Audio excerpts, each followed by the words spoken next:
बिस्मिल्लाहिर्रहमानिर्रहीम। अस्सलाम वालेकुम डियर स्टूडेंट्स, उम्मीद करता हूँ कि आप सब लोग खैरियत से होंगे। तो आज की इस वीडियो में हम थर्मोकेमिस्ट्री वाले चैप्टर से 2-3 छोटे छोटे टॉपिक कवर करने वाले हैं। उसमें पहले हम इंटरनल एनर्जी के बारे में पढ़ेंगे कि इंटरनल एनर्जी क्या होता है। फिर सेकंड पे हम देखेंगे कोई भी सिस्टम अपनी सराउंडिंग के साथ एनर्जी कैसे एक्सचेंज कर सकता है, एनर्जी को एक्सचेंज करने के तरीके क्या हैं।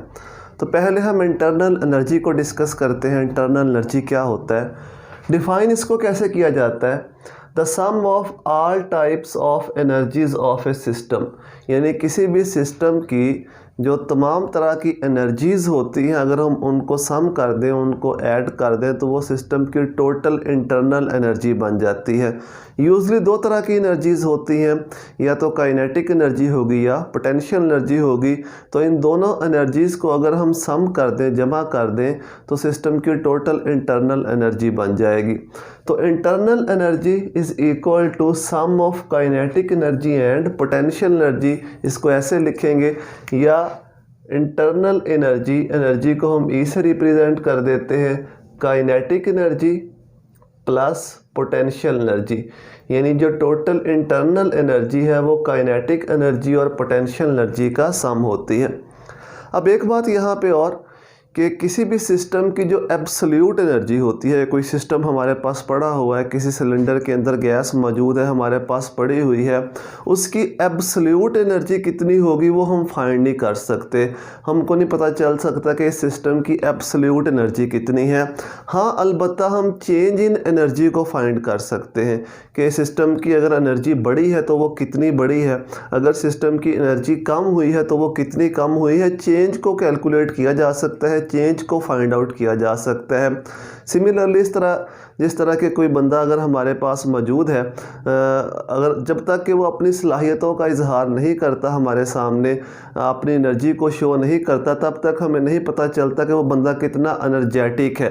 अगर नॉर्मल रूटीन में हमारे सामने मौजूद है तो उसको चलते फिरते देख के ये अंदाज़ा नहीं लगाया जा सकता है कि इसके अंदर कितना पोटेंशियल है, कितनी एनर्जी है, जब तक कि वो उसका इजहार नहीं करता अपनी सलाहियतों का। तो जो सिस्टम होता है, जो सिस्टम हमारे पास मौजूद होता है, उस सिस्टम की कितनी टोटल एब्सोल्यूट इंटरनल एनर्जी है उसको फाइंड नहीं किया जा सकता। हाँ, अलबत्ता चेंज, कितनी एनर्जी बढ़ रही है, कितनी एनर्जी कम हो रही है, उस चेंज को हम फाइंड कर सकते हैं। और चेंज को हम किससे रिप्रेजेंट करते हैं? डेल से। ये डेल जो होता है ये चेंज को शो करता है। ये internal energy, change in internal energy को फाइंड आउट किया जा सकता है। अब जैसा कि मैंने आपको बताया कि जो इंटरनल एनर्जी होती है सिस्टम की, वो दो एनर्जीज़ का सम होती है, काइनेटिक एनर्जी और पोटेंशियल एनर्जी का। जो काइनेटिक एनर्जी है ये किस वजह से होती है? काइनेटिक एनर्जी की आप फिज़िक्स में भी पढ़ चुके हैं। Due to motion of particles, motion of molecules या मोशन ऑफ पार्टिकल्स। जो हमारे पास सिस्टम मौजूद है, उस सिस्टम के पार्टिकल्स जब मोशन करेंगे, उनकी मोशन की वजह से जो एनर्जी होगी, उस एनर्जी को हम क्या कहते हैं? Kinetic energy. अब पार्टिकल्स का जो मोशन है वो तीन तरह से होता है। ट्रांसलेटरी मोशन होता है, वाइब्रेटरी मोशन होता है और रोटेटरी मोशन होता है। सपोज़ हमारे पास कोई मोनोएटॉमिक गैस है, मोनोएटॉमिक गैस, इसके मॉलिक्यूल किसी सिस्टम के अंदर मौजूद है, तो ये ट्रांसलेटरी मोशन में होंगे। एक सीधी लाइन में हरकत को ट्रांसलेटरी मोशन कहते हैं। तो अगर हमारे पास मोनोएटॉमिक गैस है, किसी भी सिलेंडर के अंदर सिस्टम मौजूद है, उसके पार्टिकल्स जो मोशन कर रहे होंगे वो कौन सा मोशन होगा? Translatory motion. ट्रांसलेटरी मोशन जो एक खते मुस्तकीम में हरकत होती है उसको ट्रांसलेटरी मोशन कहते हैं। ना सपोज हमारे पास कोई ऐसा मॉलिक्यूल है, कोई ऐसी गैस है जिसका मॉलिक्यूल जो है ये टेट्राएटॉमिक है, इसके अंदर 4 एटम्स हैं, टेट्राएटॉमिक मॉलिक्यूल है। अब जब ये एटम आपस में अटैच होते हैं बॉन्ड के ज़रिए, तो ये वाइब्रेट कर रहे होते हैं। जो कोवलेंट बॉन्ड होता है वो स्प्रिंग की तरह बिहेव करता है, तो वाइब्रेटरी मोशन भी होता है। ट्रांसलेटरी मोशन तो होगा ही होगा, ज़ाहिर बात है गैस के मॉलिक्यूल है तो वो मूव तो कर रहे होंगे किसी डायरेक्शन को, तो ट्रांसलेशनरी मोशन तो होगा, लेकिन साथ साथ वाइब्रेटरी मोशन भी होगा। बॉन्ड जब कोवलेंट बॉन्ड बनेगा तो वो वाइब्रेट करेगा, वाइब्रेटरी मोशन भी होगा। और थर्ड, ये रोटेट भी करेंगे। कोवलेंट बॉन्ड जो है ये थर्मल एनर्जी की वजह से रोटेट भी कर रहा होता है, तो यहाँ पे रोटेटरी मोशन भी होगा। तो दूसरी कौन सी किस्म होती है? वाइब्रेटरी मोशन होता है, वाइब्रेटरी। और तीसरा कौन सा होता है? Rotatory motion. तो जो मोशन की वजह से, चाहे कोई भी हो, ट्रांसलेटरी मोशन हो, वाइब्रेटरी हो या रोटेटरी मोशन हो, इन मोशंस की वजह से जो एनर्जी स्टोर होती है उस एनर्जी को हम काइनेटिक एनर्जी कहते हैं। पोटेंशियल एनर्जी किस वजह से होती है?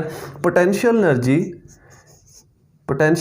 इज़ ड्यू टू जो अट्रैक्टिव फोर्सेस होती हैं मॉलिक्यूल्स के दरमियान, जो अट्रैक्टिव फोर्सेस होती हैं, उन फोर्सेस की वजह से जो एनर्जी स्टोर होती है वो पोटेंशियल एनर्जी होती है। ड्यू टू अट्रैक्टिव फोर्सेस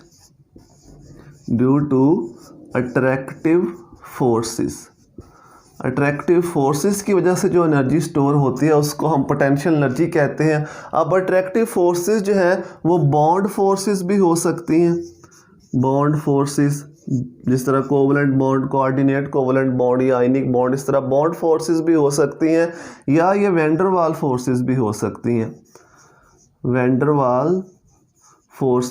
सकती हैं, दोनों में से कोई भी हो सकती हैं। अट्रैक्टिव फोर्सेस की वजह से जो एनर्जी स्टोर होगी वो कौन सी एनर्जी होगी? वो पोटेंशियल एनर्जी। और इन तमाम एनर्जीज़ को अगर हम सम कर दें, यानी काइनेटिक एनर्जी और पोटेंशियल एनर्जी को सम कर दें, तो वो सिस्टम की क्या बन जाएगी? Internal energy.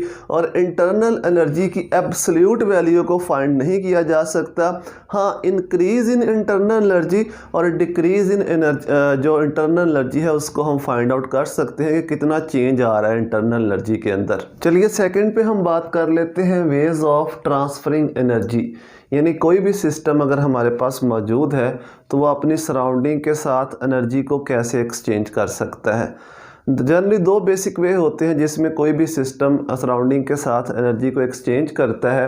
पहला इन फॉर्म ऑफ हीट, बहुत ही कॉमन है जो हम बार बार पढ़ते आए हैं। दूसरा इन फॉर्म ऑफ वर्क की फॉर्म में भी जो एनर्जी है वो ट्रांसफ़र होती है, एनर्जी का एक्सचेंज होता है सराउंडिंग के साथ।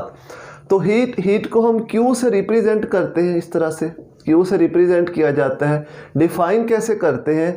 Quantity of energy which flows across the boundary of a system, यानी एनर्जी की वो मिकदार जो सिस्टम की बाउंड्री के अक्रॉस फ्लो करती है। अब फ्लो करने का मतलब है कि एनर्जी सिस्टम से बाहर भी निकल सकती है, एनर्जी सिस्टम में इन भी हो सकती है। लेट अस सपोज कि हमारे पास किसी भी सिस्टम में, किसी भी सिलेंडर में गैस मौजूद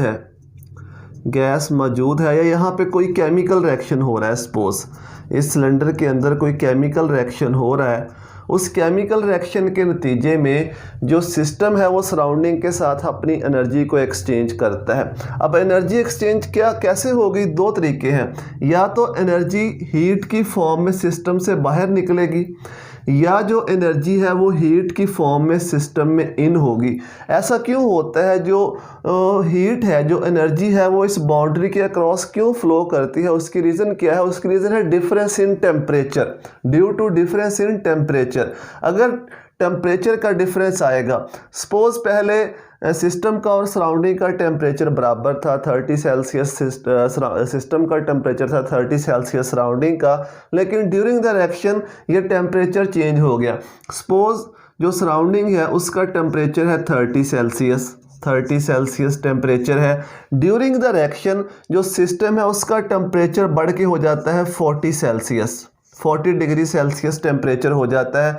10 डिग्री सेल्सियस टेम्परेचर बढ़ गया, चूँकि सिस्टम की एनर्जी बढ़ गई है तो सिस्टम अपनी एनर्जी को सराउंडिंग के, अपनी हीट को सराउंडिंग के बराबर करने के लिए, टेम्परेचर को इक्वल करने के लिए जो एक्स्ट्रा इसके पास हीट होगी वो फ्लो करेगी अक्रॉस द बाउंड्री, यानी बाउंड्री से हीट बाहर निकलेगी ताकि टेम्परेचर जो है वो बैलेंस हो जाए। ये तो हमें पता ही है, हम पढ़ चुके हैं कि जो हीट की ट्रांसफ़र का रूल है वो ये होता है कि heat always flows from hotter body to colder body. अब सराउंडिंग का टेम्परेचर कम है, सिस्टम का टेम्परेचर ज़्यादा हो गया ड्यूरिंग द रिएक्शन। चूँकि टेम्परेचर बढ़ गया तो सिस्टम जो है वो हीट को एवॉल्व करेगा, हीट सिस्टम की बाउंड्री से बाहर निकलेगी।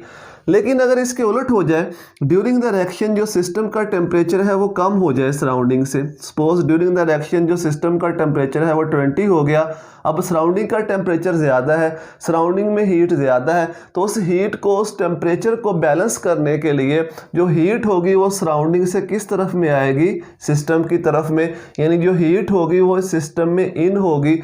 तो ये एनर्जी को एक्सचेंज करने का एक तरीका है कि सिस्टम अपनी सराउंडिंग के साथ एनर्जी को एक्सचेंज कर रहा है। तो हीट की फॉर्म में या तो हीट सिस्टम से बाहर फ्लो करती है या सिस्टम में इन होती है। किस वजह से? Due to difference in temperature. जब भी टेम्परेचर में डिफरेंस आएगा तो ये हीट का फ्लो होगा अक्रॉस द बाउंड्री। और हीट को हम किससे रिप्रेजेंट करते हैं? क्यू से। दो तरह की हीट होती है, या तो हीट सिस्टम से बाहर निकलेगी, उसको हम नेगेटिव साइन के साथ शो करते हैं, और अगर सिस्टम में इन हो रही है हीट तो उसको हम पॉजिटिव साइन के साथ शो करते हैं। ये हम पढ़ चुके हैं साइंस पिछले लेक्चर के अंदर भी कि हीट अगर बाहर निकल रही है तो एक्सोथर्मिक रिएक्शन नेगेटिव साइन के साथ, हीट इन हो रही है तो एंडोथर्मिक रिएक्शन उसके साथ डेल एच के साथ जो साइन आता है वो पॉजिटिव आता है। नेक्स्ट बात, जो हीट होती है ये स्टेट फंक्शन नहीं होता, हीट एक पाथ फंक्शन है। ये मैंने कल भी आपको बताया था, इस बात को याद रखना है कि हीट जो है ये एक पाथ फंक्शन है। अगर आपने स्टेट फंक्शन और पाथ फंक्शन का डिफरेंस नहीं देखा, आपको नहीं पता, तो आप लास्ट लेक्चर देख लें, वहाँ पे मैंने इसको एक्सप्लेन किया है। तो हीट जो होती है एक स्टेट फंक्शन नहीं होता, बल्कि ये क्या होता है, एक पाथ फंक्शन होता है। इसको जहन में रखना है, ये MCQs में पूछ लेता है कि हीट जो है ये स्टेट फंक्शन है या पाथ फंक्शन है। तो ये स्टेट फंक्शन नहीं है, बल्कि ये क्या है, ये एक पाथ फंक्शन है। अब हम बात कर लेते हैं वर्क की। वर्क को डिफाइन कैसे करते हैं? Product of force and distance, या फोर्स एंड डिस्प्लेसमेंट भी कह सकते हैं। यानी फोर्स और डिस्टेंस का जो प्रोडक्ट होता है उसको वर्क कहते हैं। वर्क को W से रिप्रेजेंट करते हैं और फोर्स को F से रिप्रेजेंट करते हैं, डिस्टेंस या डिस्प्लेसमेंट को हम D से रिप्रेजेंट करते हैं। तो ये सिस्टम का सराउंडिंग के साथ एनर्जी को एक्सचेंज करने का दूसरा तरीका है, यानी वर्क की फॉर्म में भी जो एनर्जी है वो एक्सचेंज हो सकती है। दो तरह का वर्क होता है, work done on the system, यानी जो सराउंडिंग है वो सिस्टम के ऊपर अगर वर्क करे तो ये वर्क होता है positive. And work done by the system, अगर सिस्टम वर्क करे तो ये वर्क होता है नेगेटिव। इसको नेगेटिव के साथ रिप्रेजेंट करते हैं, इसके साथ पॉजिटिव साइन आता है और इसके साथ जो है वर्क के साथ ये नेगेटिव साइन आता है। सपोज किसी भी सिलेंडर के अंदर हमारे पास गैस मौजूद है, सिलेंडर के अंदर अगर गैस मौजूद है, अब ये इसके ऊपर एक पिस्टन लगा हुआ है जो कि हरकत कर सकता है, मूवेबल पिस्टन है। ये पिस्टन तब तक यहाँ पे रुका रहेगा जब तक सराउंडिंग का प्रेशर और इस सिस्टम का प्रेशर बराबर होगा। सिंपल रूल है, अगर यहाँ पे प्रेशर और यहाँ पे सराउंडिंग पे प्रेशर बराबर है तो ये पिस्टन यहाँ पे रुका रहेगा। जैसे ही प्रेशर में चेंज आएगा, सपोज अगर ये सिस्टम का प्रेशर जो है ये कम हो रहा है या सराउंडिंग का प्रेशर बढ़ रहा है, अगर सराउंडिंग का प्रेशर बढ़ रहा है तो ये पिस्टन जो है वो नीचे की तरफ मूव करना शुरू कर देगा। अब ये क्या होगा, सराउंडिंग सिस्टम के ऊपर वर्क कर रही है, क्योंकि सराउंडिंग ने प्रेशर डाला, जो पिस्टन है वो नीचे की तरफ मूव कर रहा है। तो जब इस तरह से होगा इसको हम कहेंगे work done on the system. On the other hand, अगर सिस्टम के अंदर कुछ ऐसा हो जाता है, कोई गैस वगैरह बन जाती है जिससे प्रेशर बढ़ जाता है सिस्टम के अंदर एज कंपेयर टू सराउंडिंग, तो फिर सिस्टम इस पिस्टन को पुश करेगा ऊपर की तरफ। जब सिस्टम इस पिस्टन को सराउंडिंग ऊपर की तरफ पुश करेगा तो ये होगा work done by the system. तो दो तरह का होता है, work done on the system, यानी अगर सराउंडिंग सिस्टम के ऊपर वर्क करती है तो work done on the system, अगर सिस्टम वर्क करता है तो work done by the system. अब बहुत तरह के वर्क होते हैं, जिस तरह वर्क अगेंस्ट ग्रेविटी हो सकता है, वर्क अगेंस्ट फ्रिक्शन हो सकता है, लेकिन केमिस्ट्री में जो हम यूजली बात करते हैं वो होता है pressure volume work. Pressure volume work chemistry में ये वाला वर्क जो है ये थर्मोडायनामिक्स के अंदर ये वाला जो वर्क है ये सपोज ये हमारे पास एक सिस्टम है, इस सिस्टम में हम रिएक्शन करवा रहे हैं CaCO3 का कैल्शियम कार्बोनेट का HCl के साथ। जब ये रिएक्शन होगा तो यहाँ पे कार्बन डाइऑक्साइड गैस बनेगी। ये इसके ऊपर एक कॉर्क लगा हुआ है और यहाँ से ये एक हमने ग्लास ट्यूब है, ये ग्लास ट्यूब यहाँ पे जाके मिलती है एक सिलेंडर के साथ। इस सिलेंडर में यहाँ पे एक मूवेबल पिस्टन लगा हुआ है, ये वाला पिस्टन जो हरकत कर सकता है। बाहर से एटमॉस्फेरिक प्रेशर एग्जर्ट हो रहा है, एक्सटर्नल प्रेशर इसे कह सकते हैं, बाहर से एक्सटर्नल प्रेशर है और ये पिस्टन यहाँ पे रुका हुआ है। जैसे ही यहाँ पे रिएक्शन होगा, रिएक्शन के नतीजे में कार्बन डाइऑक्साइड गैस बनेगी। जब कार्बन डाइऑक्साइड गैस बनेगी तो यहाँ का प्रेशर बढ़ जाएगा, जाहिर बात है गैस बनेगी तो प्रेशर बढ़ेगा। यहाँ पे प्रेशर कम होगा, यहाँ पे प्रेशर ज़्यादा होगा, तो ये गैस इस पिस्टन को पुश करेगी। ये गैस क्या करेगी, इस पिस्टन को पुश करेगी। पिस्टन मूव करता हुआ अपनी जगह से वॉल्यूम, सपोज ये वॉल्यूम V1 है, ये वॉल्यूम V1 से चला जाएगा वॉल्यूम V2 के ऊपर, वॉल्यूम चेंज हो जाएगा। अब दूसरी बात ये इसमें याद रखनी है कि जो प्रेशर है वो कांस्टेंट रहेगा। जब हम कोई भी केमिकल रिएक्शन करवाते हैं तो वो कांस्टेंट प्रेशर पे करवाते हैं, जो हमारा नॉर्मल 1 एटमॉस्फेरिक प्रेशर होता है। चूँकि प्रेशर कांस्टेंट रहते हुए वॉल्यूम चेंज होता है। वॉल्यूम क्या हो गया, V1 से V2। प्रेशर कांस्टेंट है तो प्रेशर को हम P लिख देते हैं क्योंकि कांस्टेंट रहेगा। क्या चेंज हो रहा है, वॉल्यूम। और चेंज को हम किससे शो करते हैं, डेल के साथ, डेल साइन के साथ। तो हम इसको लिखेंगे P डेल V या P डेल्टा V पढ़ते हैं तो केमिस्ट्री में ये वाला वर्क यूज़ होता है P डेल्टा V, यानी प्रेशर कांस्टेंट है, प्रेशर के कांस्टेंट रहते हुए वॉल्यूम चेंज होता है। वॉल्यूम में चेंज आती है, या तो वॉल्यूम बढ़ेगा या वॉल्यूम कम होगा। अब जो सिस्टम है ये सराउंडिंग के ऊपर वर्क कर रहा है तो ऐसे वर्क के साथ कौन सा साइन आएगा, नेगेटिव। अगर यही वर्क सराउंडिंग सिस्टम के ऊपर कर रही होती तो कौन सा साइन आता है इसके साथ, पॉजिटिव। अब चूंकि ये सिस्टम सराउंडिंग के ऊपर वर्क कर रहा है तो ये वर्क कौन सा होगा, नेगेटिव वर्क होगा। तो याद रखना है केमिस्ट्री में हम कौन सा वर्क या थर्मोडायनामिक्स में कौन सा वर्क, प्रेशर वॉल्यूम वर्क इसे कहते हैं। क्योंकि प्रेशर कांस्टेंट रहता है तो इसलिए प्रेशर के साथ तो डेल्टा लगाने की ज़रूरत नहीं है, क्योंकि डेल्टा चेंज को शो करता है। कांस्टेंट प्रेशर के ऊपर यहाँ पे वॉल्यूम चेंज होता है, चेंज इन वॉल्यूम होता है, तो P डेल V, इसको हम प्रेशर वॉल्यूम वर्क कहते हैं। यहाँ पे जो प्रेशर है ये शो करता है फोर्स को। प्रेशर क्या है, यहाँ पे फोर्स है। और change in volume, change in volume जो है ये है डिस्प्लेसमेंट। डिस्प्लेसमेंट यही हमने डेफिनेशन पढ़ी थी वर्क की। फोर्स और डिस्टेंस या डिस्प्लेसमेंट के प्रोडक्ट को हम क्या कहते हैं, वर्क। तो यहाँ पे जो फोर्स है वो क्या है, प्रेशर, और जो डिस्प्लेसमेंट है वो क्या है, वो चेंज इन वॉल्यूम है। तो ये केमिस्ट्री में प्रेशर वॉल्यूम वर्क यूज़ किया जाता है। साइन कौन सा आएगा वो डिपेंड करता है कि सिस्टम वर्क कर रहा है या सिस्टम के ऊपर सराउंडिंग वर्क कर रही है। तो ये दो फंडामेंटल वेज हैं जिन वेज में कोई भी सिस्टम अपनी सराउंडिंग के साथ एनर्जी को एक्सचेंज कर सकता है। कुछ बेसिक बातें थी जो मैंने आपको बताई हैं और उम्मीद है कि ये आपको समझ में भी आ गया होगा। आसान सा ये टॉपिक था। अगर आपको ये वीडियोस हेल्पफुल लगती हैं तो अपने दोस्तों के साथ शेयर करें, उनको बताएं, वीडियो को लाइक भी कर दिया करें। दुआ में याद रखिएगा। अल्लाह हाफिज़।